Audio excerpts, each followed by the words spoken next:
Assalamualaikum warahmatullahi wabarakatuh. Halo semuanya teman-teman, selamat malam, selamat datang kembali di channel kesayangan kita, channel Ilo Ekstrim. Dan masih bersama saya Ilo. Dimanapun teman-teman berada, semoga teman-teman selalu dalam keadaan sehat walafiat tanpa kekurangan satu apapun, amin amin ya robbal alamin. Dan pada kesempatan yang baik ini, saya akan membawakan satu kisah dari penulis asal kota Bandung, Jawa Barat, Bang Sidik. Kisah-kisah dari Bang Sidik selalu menarik untuk disimak ya teman-teman ya.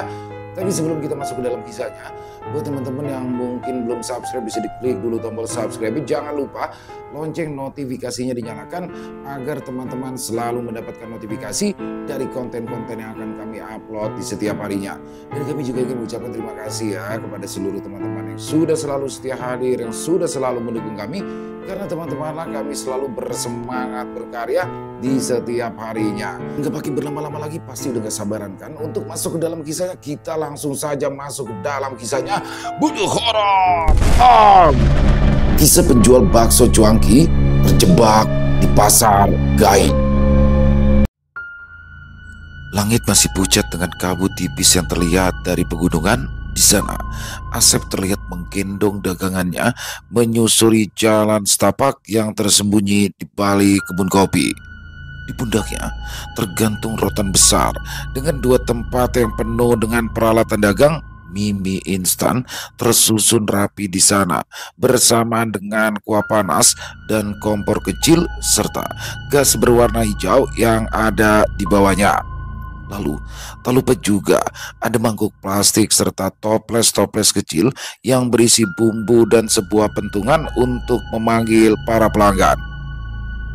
Di dagangan yang dia bawa terdapat tulisan Cuanki Bandung yang menjadi usaha Asep selama beberapa tahun ini.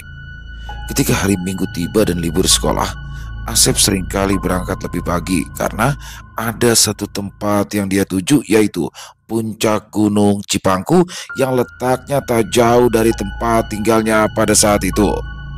Asep awalnya hanya coba-coba selama 2 bulan ini, mengingat Gunung Cipangku menjadi sebuah primadona setelah videonya viral di media sosial. Gunung ini memang mudah untuk didaki, bahkan untuk orang-orang yang baru saja mendaki ke puncak gunung. Jalanan yang tidak terlalu ekstrim, juga hutan lebat yang tidak terlalu rapat, belum lagi pemandangan kota yang bisa terlihat dari puncak membuat banyak sekali orang yang datang dan pergi ke gunung ini setiap akhir pekan. Di saat itulah Asep mulai mencoba peruntungan, membawa barang dagangannya dan mulai naik ke puncak di setiap minggunya. Pengorbanan untuk membawa dagangannya ke atas rupanya membawa hasil yang baik. Para pendaki yang datang di setiap akhir pekan selalu membeli dagangannya. Cuanki hangat berupa mie rebus dan juga siomay dengan bakso di atasnya membuat rasa lapar mereka terobati. Apalagi suasana dingin di puncak membuat mereka menginginkan makanan yang hangat untuk perut mereka. Semakin lama, nama Asep semakin terkenal. Bahkan mereka menjuluki Asep sebagai Asep Cuanki oleh para anak-anak muda yang datang ke sana. Beberapa kali Asep masuk ke dalam video mereka, dan hal itu semakin membuatnya ditunggu oleh para pendaki yang datang ke Gunung Cipangku pada saat itu. Asep yang memulai perjalanan ke puncak di pagi ini rupanya harus beberapa kali berhenti sekarang. Hujan yang turun kemarin malam membuat jalanan yang ia lalui sedikit licin dan berbahaya. Dia menurunkan dagangannya di tengah jalan, dan dia seperti tidak khawatir bahwa dagangannya akan menghalangi para pendaki yang datang di hari itu. Asep memang tidak naik melalui jalur utama. Dia memilih jalur sendiri, di mana jalur itu adalah jalur yang sering dilalui oleh para warga kampung di Gunung Cipangku. Jalannya masih terlihat sepi, melintasi hutan kecil dan bukit berbatu. Jalannya memang pendek, namun lebih curam dan penuh semak sehingga tidak direkomendasikan bagi para anak-anak muda yang menginginkan pemandangan indah di sepanjang jalan. Namun bagi Asep, jalur itu sudah seperti sahabat bagi kakinya. Bahkan dia sudah tahu kemana ia melangkah tanpa perlu melihat tanda jalur yang ada di sepanjang jalan. Asep menghela nafasnya. Dia duduk dan melihat ke arah bawah yang dimana di sana adalah kampungnya sendiri. Sambil duduk dan merokok sebentar, dia bergumam seorang diri. Untung lewat jalur sini. Kalau jalur depan, bisa-bisa jalurnya rebutan sama anak-anak yang mau selfie.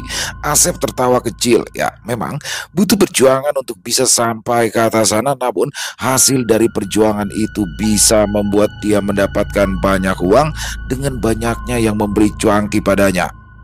Setelah menghisap rokoknya sampai setengah, dia akhirnya berjalan kembali. Jalur yang sedikit menanjak dan curam itu memang penuh tantangan. Kadang ada ular yang melintas di hadapannya. Kadang-kadang pula ada monyet yang muncul dan mencuri mie rebus yang ada di dagangannya. Bagi Asep, semua itu adalah bagian dari kehidupannya, dan hal itu sudah menjadi hal yang biasa baginya. Hanya satu yang dia takuti sepanjang perjalanan, yaitu tentang sesuatu yang muncul dan tidak bisa dijelaskan dengan logika. Dia sadar, di setiap gunung, hal itu selalu ada, sehingga dia selalu waspada meskipun gunung ini sudah menjadi tempat usahanya. Setelah hampir 2 jam berjalan, Asep akhirnya sampai ke tempat favoritnya di bawah sebuah batu besar sebelum puncak Gunung Cipangku yang berada di atas sana. Dengan rasa lelah yang ia rasakan ketika naik ke puncak, akhirnya Asep mulai menurunkan dagangannya.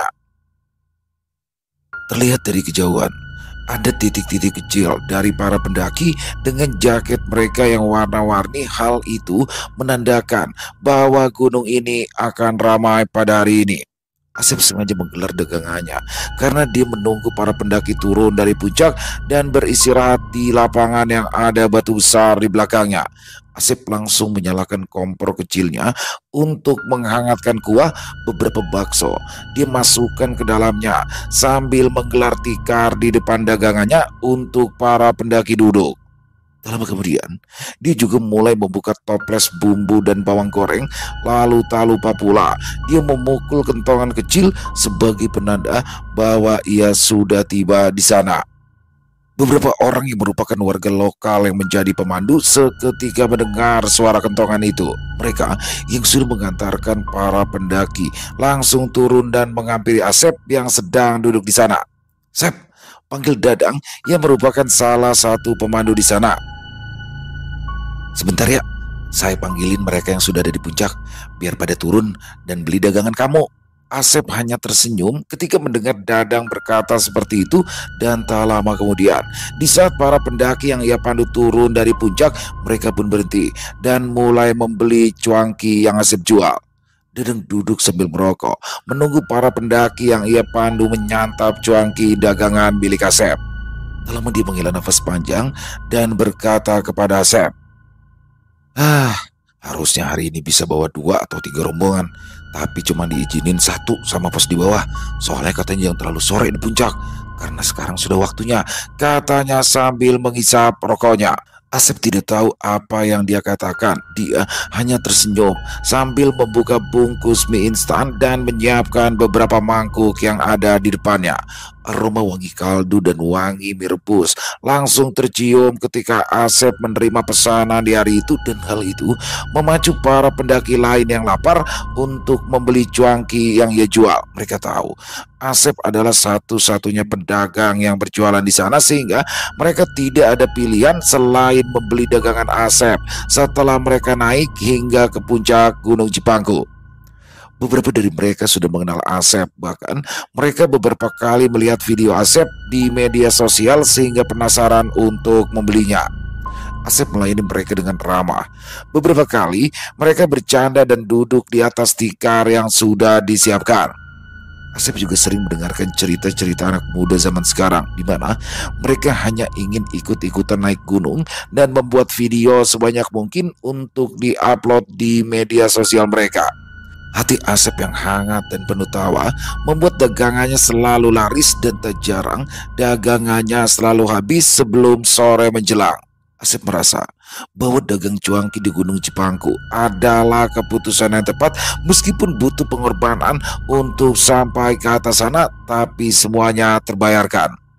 Tak terasa, Matahari sudah mulai berada di puncak dan para pendaki silih berganti datang dan pergi dari puncak tersebut. Terlihat ada pasangan yang selfie dengan mangkuk cuanki di tangannya. Ada pula rombongan mahasiswa yang hanya membeli air hangat untuk mie kemasan yang ia bawa dari bawah sana. Tak terasa sore pun sebentar lagi tiba. Para pendaki sudah mulai turun secara perlahan dan hanya sedikit yang masih berada di puncak bersama Asep. Asep yang merasa lelah kini duduk sebentar di sana, meregangkan kakinya dan menyimpan pentungannya di atas tumpukan mie yang tinggal setengah.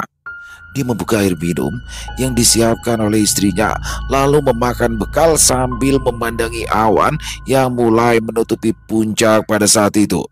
Cuaca memang sedikit agak mendung, tapi itu adalah hal biasa bagi orang yang sering berada di puncak gunung. Cuaca di gunung memang suka berubah dengan cepat dan Asep tidak terlalu khawatir karena biasanya hujan pasti akan turun, namun tidak terlalu lama karena hujannya akan bergerak ke arah kampung yang ada di bawah sana. Benar saja, hujan pun turun di atas. Begitu juga dengan kabut yang turun sehingga puncak gunung kini tidak terlihat dari tempat dia menjajakan dagangannya. Beberapa pendaki yang tersisa sudah mulai turun. Beberapa dari mereka memutuskan untuk tidak berhenti dulu di depan Asep dan memilih untuk langsung turun sehingga meninggalkan Asep sendirian di sana. Asep masih duduk dengan santai. Dia merokok sambil menunggu hujan reda. Batu besar yang ada di belakangnya terlihat menutupi tubuh dan dagangan cuankinya sehingga dia tidak perlu khawatir bahwa dia akan basah diterpa hujan. Setelah 1 jam dia duduk di sana, dia baru sadar bahwa hujan belum bereda juga. Bahkan hingga jam 4 sore, angin mulai bertiup kencang dari arah puncak. Langit yang awalnya putih kini mendadak gelap, dan hal itu membuat hujan semakin deras. Asep mulai melirik ke kiri dan ke kanan. Rupanya sudah tidak ada pendaki yang berada di sana. Air hujan yang turun deras membuat dagangannya sedikit basah sehingga dia langsung merapikan tikar dan menutupi dagangannya dengan tikar tersebut agar tidak basah. Tak terasa waktu sudah menunjukkan jam 5 sore. Asep semakin bingung. Apakah dia harus memaksakan diri untuk turun atau harus menunggu hingga hujan reda? Dia sempat keluar dan tubuhnya terkena hujan. Ketika mengecek jalur belakang pada saat itu, dia juga sempat berlari menuju jalur depan dan melihat bahwa tak ada satupun pendaki di sana. Di tengah-tengah hujan yang sangat lebat, dia kemudian berpikir, kalau lewat jalur depan 3-4 jam baru bisa sampai ke pos, berarti bakal kemalaman di jalan. Kalau lewat jalur belakang dengan kondisi seperti ini, maghrib atau paling telat jam 7 malam bisa sampai ke rumah. Tapi aku khawatir sih daganganku karena pasti jalannya licin. Sambil berpikir seperti itu, dia merasakan tubuhnya mulai menggigil. Tikar yang sudah dirapikan kini dia pakai untuk menutup tubuhnya. Dan hingga jam 5:30 sore, dia belum memutuskan jalur mana yang akan dia pakai untuk pulang. Setelah berpikir cukup lama, akhirnya dia memutuskan sesuatu, dan hal itu tidak pernah ia lakukan sebelumnya. Sepertinya aku nggak mau ambil resiko, karena kalau ngambil jalur depan juga bisa ada kemungkinan aku tergelincir. Lebih baik nginep aja di sini dan pulang besok pagi aja, katanya sambil menatap puncak gunung yang sudah gelap. Tak terasa malam mulai menyelimuti puncak Gunung Cipangku. Selimut kabut dan sisa-sisa hujan yang membasahi puncak menjadi pemandangan yang berbeda ketika malam tiba. Hembusan angin dingin yang merayap pelan mulai menyentuh kulit. Kabut yang menutupi puncak kini mulai menghilang secara perlahan, namun langit kini terlihat tanpa bintang dan bulan sehingga hanya kegelapan yang terlihat di atas sana. Asep masih terlihat duduk bersandar di balik batu besar itu. Tubuhnya yang masih sedikit basah kini diselimuti oleh tikar yang menghangatkannya secara perlahan. Api kompornya menyala dan kini itu ia gunakan sebagai penghangat satu-satunya di sana. Ya, dia tidak bisa keluar untuk mencari kayu bakar. Dia hanya bisa berdiam sambil bersandar ke arah dinding batu yang ada di belakangnya. Sesekali dia meniup uap yang keluar dari mulutnya, mencoba untuk mengusir hawa dingin yang menusuk hingga ke tulang. Dia baru ingat bahwa ada bungkus mie instan di kresek tempat sampahnya. Tak lama ia mengambil beberapa bungkusan itu dan membakarnya bersama dengan ranting-ranting basah yang ada di depannya. Apinya memang tidak bertahan lama di sana, namun setidaknya hal itu bisa menjadi penerang dan penghangat baginya karena gas di kompornya sebentar lagi akan habis setelah digunakan seharian. Dia seperti ragu untuk turun meskipun hujan sudah reda. Hatinya merasa tidak tenang ketika ia memutuskan untuk menginap di sana. Sehingga beberapa kali dia berdiri dan mencoba untuk pulang. Namun pada akhirnya dia mengurungkan niat dan kembali ke bawah batu besar itu untuk menghangatkan badannya. Puncak Gunung Cipangku kini tampak gelap. Dia tidak perlu khawatir akan kondisi tubuhnya yang kedinginan karena seumur hidupnya dia hidup di lingkungan yang dingin seperti ini. Meskipun begitu, dia masih saja khawatir terutama dengan hewan-hewan liar yang mungkin saja muncul di dalam kegelapan karena sisa-sisa cuanki yang belum terjual di hari itu. Sambil menghangatkan tubuh, dia mulai memasak mie instan di sana. Lalu, tak lama ia menambahkan beberapa bumbu dan bakso serta siomay untuk menjadi makan malamnya.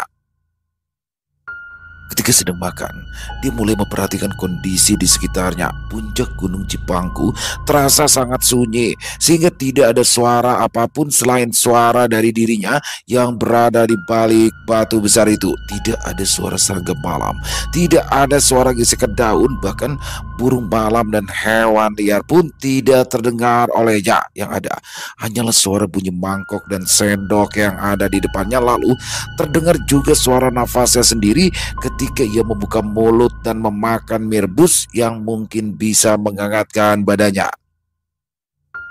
Asep mencoba untuk tidak panik. Dia merasa bahwa menginap satu malam di puncak akan segera berakhir ketika ia bisa tertidur pulas setelah memakan cuanki dagangannya. Namun, setelah dia selesai memakan makanan itu, seperti ada perasaan aneh yang mulai menjalar ke seluruh tubuh. Dia seperti sedang diawasi dan dari dalam kegelapan puncak itu seperti ada yang sedang memperhatikan dari balik kabut. Asep sempat menoleh ke kiri dan ke kanan, namun dia tidak melihat apapun di sana. Kenapa jadi khawatir gini ya? Gumamnya dengan nada yang pelan. Asep seperti merasa bahwa ada yang melihatnya dari kejauhan. Dia mulai berdiri kembali dan mencari tahu siapa yang sedang mengawasinya. Apa jangan-jangan ada babi hutan nih? Asep yang bergumam sambil berjalan ke jalan setapak menuju puncak. Namun di tengah kegelapan malam dia tidak menemukan apapun di sana. Asep tidak membawa penerangan tambahan, hanya handphone butut satu-satunya yang menjadi penerangan sehingga dia tidak bisa melihat dengan jelas siapa yang sedang mengawasinya. Asep mulai kembali ke bawah batu. Dia merapatkan dagangannya dan membawa beberapa balok kayu besar untuk menutupi tubuhnya yang akan beristirahat.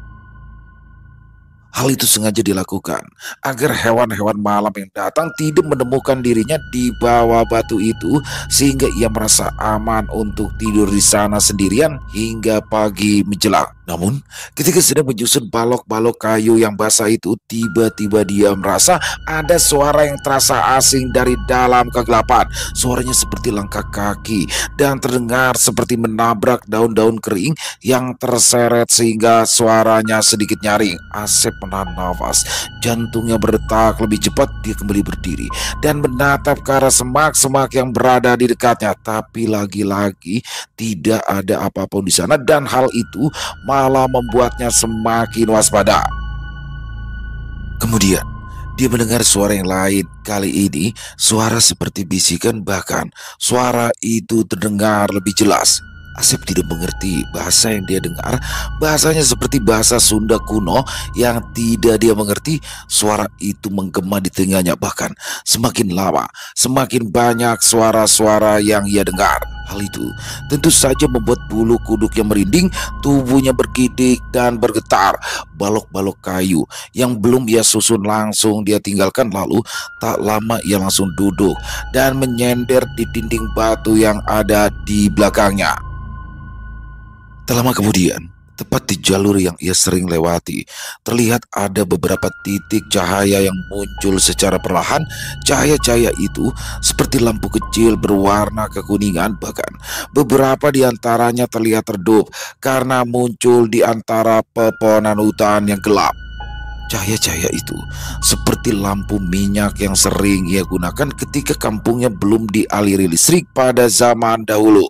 Hal itu tentu saja membuat tubuhnya gemetar karena dia merasa tidak mungkin ada yang naik ke puncak pada malam hari. Semakin lama, lampu-lampu kecil itu semakin banyak. Bahkan kali ini muncul dari jalur depan yang sering dilalui oleh para pendaki. Tak lama kemudian, suara orang berbisik dan mengobrol satu sama lain mulai terdengar. Suara itu diselingi oleh tawa, juga suara dari anak-anak kecil yang berlarian di antara semak-semak hutan.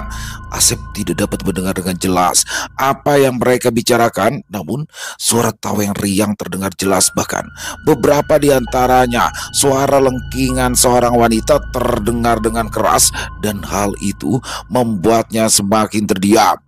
Ada apa ini? Gumam Asep berbisik pada dirinya sendiri. Asep tidak bisa melakukan apa-apa. Dia hanya terdiam dan hanya bisa melihat pemandangan itu di kedua matanya. Tak lama, lapangan kecil yang menjadi tempat dagangannya itu mendadak muncul dengan beberapa cahaya yang melayang. Lalu dalam beberapa menit muncul tenda-tenda tua dengan meja-meja kayu yang panjang yang mulai memenuhi lapangan hingga ke puncak gunung yang ada di atas sana. Tempat Asep berdagang cuanki kini mulai ramai tanpa sebab, dan orang-orang yang membawa lampu minyak itu mulai berkumpul di sana. Asep menggelengkan kepalanya. Dia seperti tidak percaya dengan apa yang dia lihat. Bahkan dia mencubit pipinya dan memastikan bahwa itu bukanlah mimpi. Semakin lama, semakin ramai dan semakin meriah di sana. Bahkan lapangan dan puncak gunung yang gelap itu kini terang benderang. Mereka yang datang mulai berdagang dan transaksi sambil bercengkrama satu sama lain di tempat itu. Setelah melihat mereka selama beberapa menit, Asep baru sadar bahwa mereka semua memakai baju-baju tradisional seperti baju pangsi dan kebaya. Tidak ada satupun yang memakai pakaian seperti dirinya. Selain itu, ada sesuatu yang membuat Asep ingin meninggalkan tempat itu, yaitu wajah-wajah mereka. Ya, wajah mereka nampak pucat, benar-benar pucat, bibirnya biru, matanya kosong, bahkan seperti tidak ada kehidupan dari dalam sorot matanya. Dan hal yang paling mengerikan adalah bahwa mereka tidak menginjak tanah. Kakinya terlihat menggantung dan menabrak daun-daun kering serta ranting yang berada di tanah. Mereka tidak berjalan, tapi melayang tanpa suara di tengah-tengah pasar yang muncul begitu saja di tengah malam. Asep menelan ludah, kakinya terasa berat untuk melangkah. Dia ingin berdiri dan lari meninggalkan tempat tersebut, namun tubuhnya seakan terpaku di tempat. Suasana semakin ramai, dipenuhi dengan banyak obor dan lampu minyak yang menyala, dan di antara cahaya-cahaya itu banyak sekali bayangan manusia dan sesuatu yang lain berlalu lalang tanpa suara. Asep tak bisa berbuat apa-apa. Dia hanya menutupi tubuhnya dengan tikar yang ia pegang dengan udara yang semakin dingin menusuk tulang. Dan tiba-tiba, tepat dari sisi kanan, sesuatu muncul secara mendadak. Asep baru sadar ketika ia berbicara langsung kepadanya. "Selamat malam. Apakah kamu ingin membeli sesuatu di pasar ini?" Katanya dengan suara lembut, nyaris seperti bisikan. Asep sontak melirik ke arah kanan dan kedua matanya terbelalak. Dengan tubuh yang mundur, tiba-tiba salah satu tangannya langsung refleks menahan dadanya. Jantungnya berdetak dengan keras, nafasnya terasa berat. Dengan wajah yang pucat ketika ada sesuatu yang muncul secara tiba-tiba. Sosok itu adalah sosok pria berdiri dengan senyuman ramah, mengenakan kain berwarna putih dengan kain jarik untuk menutupi kakinya. Dia juga mengenakan ikat Sunda berwarna hitam di kepalanya, dan yang paling mencolok adalah wajahnya yang pucat seperti tidak ada darah yang mengalir. Matanya menghitam. Ia menatap Asep dengan penuh perhatian.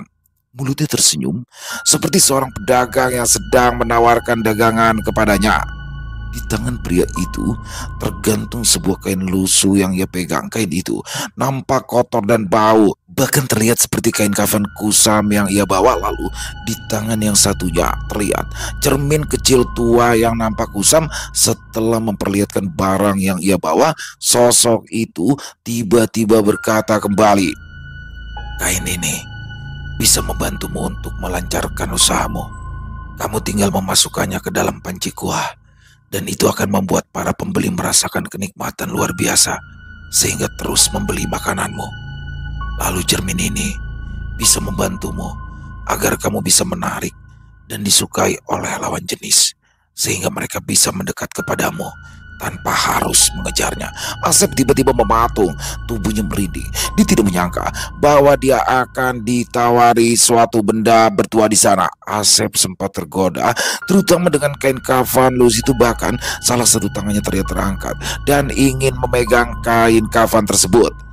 Dia sempat melirik kembali hiruk-pikuk dari orang-orang yang berlalu lalang di pasar itu. Namun dia melirik kembali ke arah orang tersebut, dan orang tersebut langsung menyodorkan kain kafan itu untuk dia pegang. Namun sebelum tangan menyentuh kain kafan tersebut, orang tersebut tiba-tiba berkata kembali, "Di sini kami tidak memperdagangkan benda-benda ini dengan uang. Kami menukar benda-benda ini dengan kenangan, mimpi, atau sebagian jiwa yang ada di hidupmu," katanya sambil tersenyum. "Dan benda ini bisa kamu tukar dengan salah satu nyawa dari keluargamu. Aku akan mengambil jiwanya untuk aku jadikan salah satu budak di tempat ini." Dek, jantung Asep tiba-tiba berdetak dengan kencang. Seketika dia mundur. Dia menyadari bahwa ada yang tidak beres dengan tempat ini.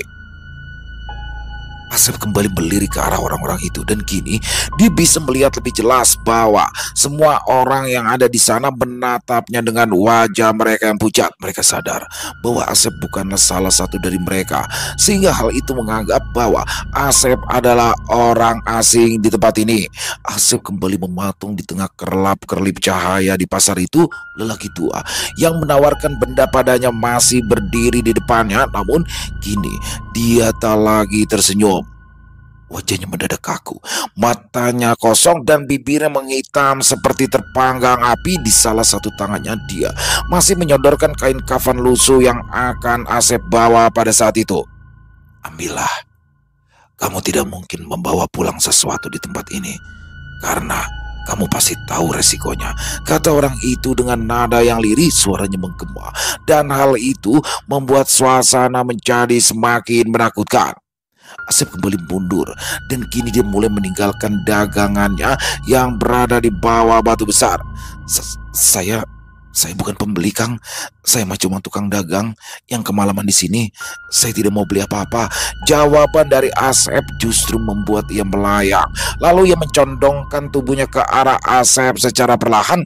Tatapannya semakin tajam, bahkan terlalu mengerikan untuk ukuran wajah manusia. "Kamu sudah berada di pasar kami, dan setiap pengunjung wajib membawa pulang sesuatu, atau kamu tidak pernah bisa pulang." Seketika udara di puncak berubah.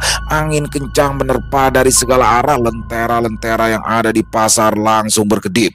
Para penghuni pasar langsung melirik ke arahnya. Bahkan beberapa dari mereka mulai bergerak mendekat. Terlihat dari sisi pasar ada seorang laki-laki melayang ke arah Asep, dan hal itu disusul oleh para pedagang dan pengunjung yang hilir mudik di pasar itu. Bentuk-bentuk mereka mulai berubah. Sosok-sosok yang awalnya Asep lihat seperti manusia, kini kulitnya mulai retak, matanya kosong melotot ke arahnya. Beberapa dari mereka tampak merah seperti bara api, lalu lidahnya menjulur panjang hingga menyentuh tanah. Para penjaga di kios-kios pasar itu berubah menjadi keriput dan berlubang. Bahkan ada yang kulitnya mengelupas, memperlihatkan daging yang menghitam di bawahnya. Ada pula salah satu dari mereka yang rahangnya jatuh ke tanah, menyisakan mulut bagian atasnya saja, dan ia tertawa dengan suara yang melengking ketika Asep ketakutan. Asep semakin mundur. Dia mengucap doa dalam hati. Ketika melihat mereka yang berubah wujud menjadi menyeramkan, tiba-tiba saja di tengah ketakutan, dia merasa bajunya ditarik oleh sesuatu yang ada di belakangnya.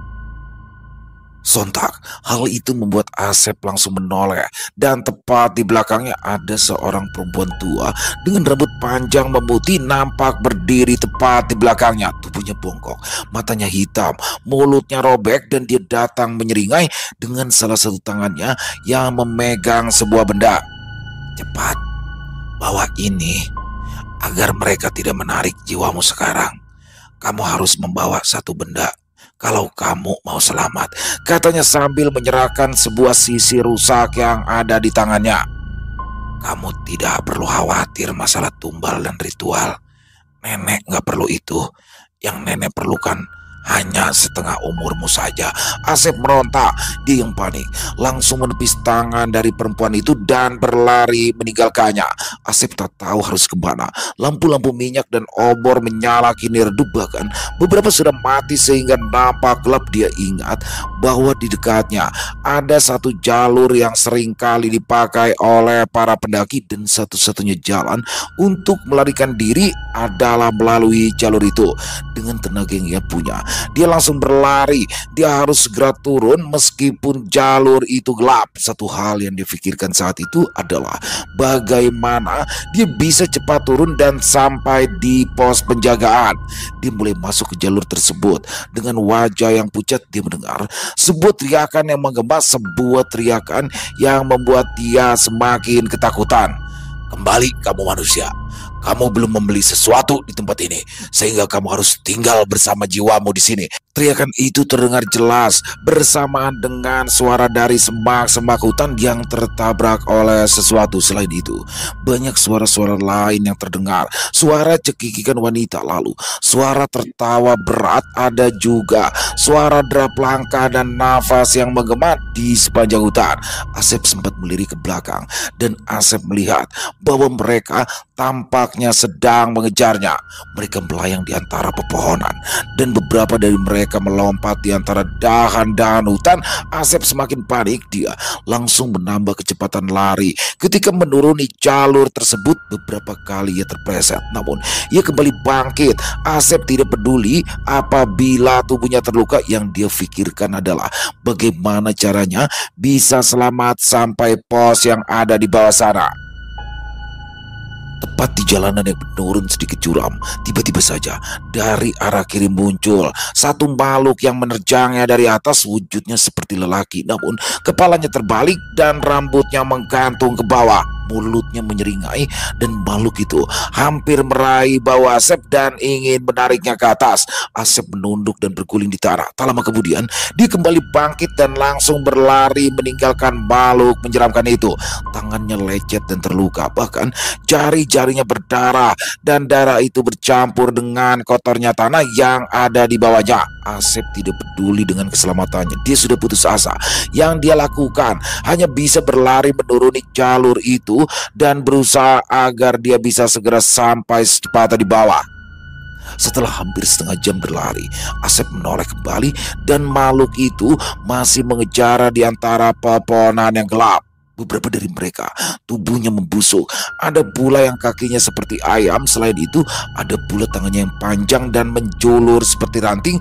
Bentuk-bentuk mereka benar-benar aneh, tidak seperti makhluk yang ia kenal, seperti pocong atau kuntilanak yang sering ia lihat di televisi. Bahkan ada yang berlari mengejarnya sambil membawa panci kuah cuangki yang mirip seperti yang ia punya, namun isinya adalah darah yang menetes sepanjang jalan.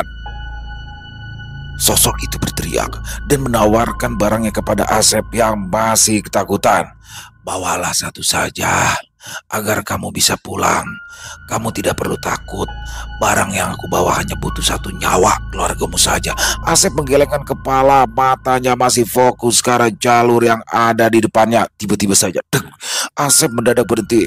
Dia tidak bisa bergerak karena tepat beberapa meter di depannya sosok itu muncul dan menawarkan barang yang dia bawa. Bau busuk darah dari panci itu langsung menyeruak, dan hal itu membuat Asep langsung menutup hidung. Sosok itu tersenyum, bahkan lebih tepatnya menyeringai sambil mengangkat pancinya.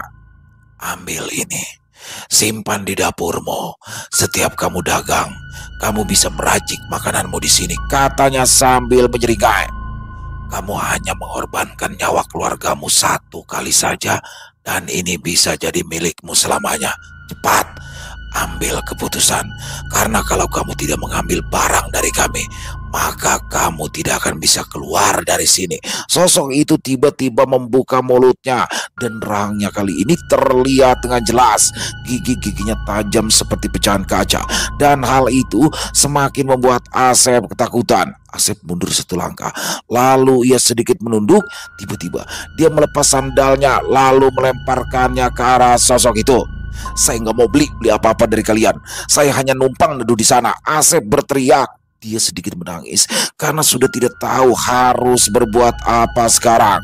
Sandal yang dipakai langsung mengarah ke wajah sosok itu. Sosok itu menepisnya dengan satu tangan. Asep memanfaatkan hal itu dengan berlari melewatinya, dan kiri dia berlari tanpa alas kaki. Wajah dari sosok itu mulai berubah, dahinya membelah, dan dari belahan itu muncul mata ketiga dengan warna yang merah. "Kalau kamu tidak mau, maka kamu harus tinggal di sini selamanya." Suaranya menggelegar. Hal itu membuat makhluk-makhluk di belakangnya menjadi semakin beringas untuk mengejar Asep. Asep berlari secepat yang ia bisa. Jalanan yang menurun dan licin serta penuh batu tak membuat dia memperlambat langkah. Beberapa kali dia nyaris terguling, namun dia masih bisa bertahan dan berpegangan di salah satu dahan pohon yang ada di dekatnya. Makhluk-makhluk yang mengejarnya semakin banyak. Ada yang merangkak di antara dahan-dahan pohon, ada yang melayang rendah seperti kabut hitam yang pekat. Bahkan beberapa dari mereka hampir menyentuh rambut Asep dengan kukunya yang tajam. Namun lagi-lagi Asep menepis dan berusaha untuk tidak tertangkap oleh mereka semua. Sambil berlari dengan tenaga yang tersisa, Asep berdoa. Dia melafalkan apa yang dihafal, ayat-ayat pendek, kalimat syahadat, bahkan lagu-lagu sholawat dia gumamkan dalam mulutnya. Entah sampai kapan dia terus berlari, namun tiba-tiba saja pijakannya mendadak hilang. Dia tidak bisa lagi berlari. Rupanya jalanannya yang menurun itu menuntunnya ke sebuah jurang kecil yang tidak terlihat olehnya.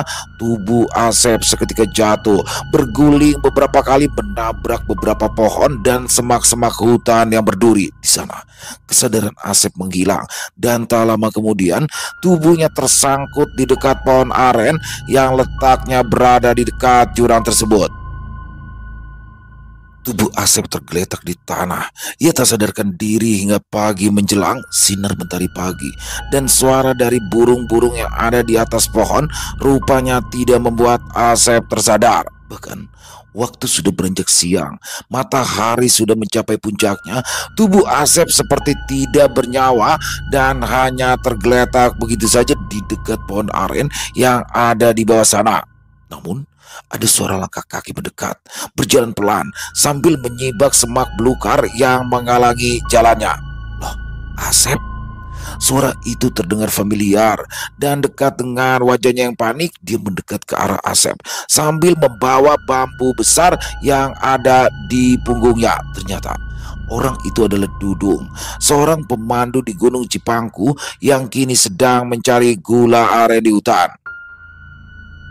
Memang ketika tidak ada orang yang memakai jasanya, Dudung seringkali masuk hutan dan memanen air gula aren untuk dijadikan gula merah dan dijual di pasar. Pada pagi itu dia kaget karena menemukan Asep tidak sadarkan diri di dekat pohon aren yang akan dia panen di hari itu. "Sep, Sep, bangun Sep, ini Dudung. Bangun Sep." Asep mulai terbangun setelah Dudung mengeluarkan air minum yang ia bawa, lalu dicipratkan ke wajahnya. Asep perlahan membuka mata, lalu cahaya yang menyilaukan kini terlihat dengan jelas di atas sana. "Dudung?" tanya Asep yang masih merasa kebingungan. Dia ingin duduk dari tidurnya, namun seluruh tubuhnya nampak sakit, sehingga Dudung membantunya dan menyandarkan tubuhnya ke pohon aren yang ada di belakangnya. "Kamu kenapa di sini?" tanya Dudung dengan nada yang panik. Dia mengambil bambu besar yang ia bawa, lalu dia mengambil gelas kecil dan menuangkan air gula aren untuk Asep minum. Setelah meminum air gula aren dan beristirahat sejenak, akhirnya Asep mulai bercerita atas apa yang dialaminya. Dimulai dari dirinya yang kemalaman di puncak karena hujan, lalu tentang pasar gaib yang tiba-tiba muncul, juga tentang para makhluk yang menawarkan barang kepadanya.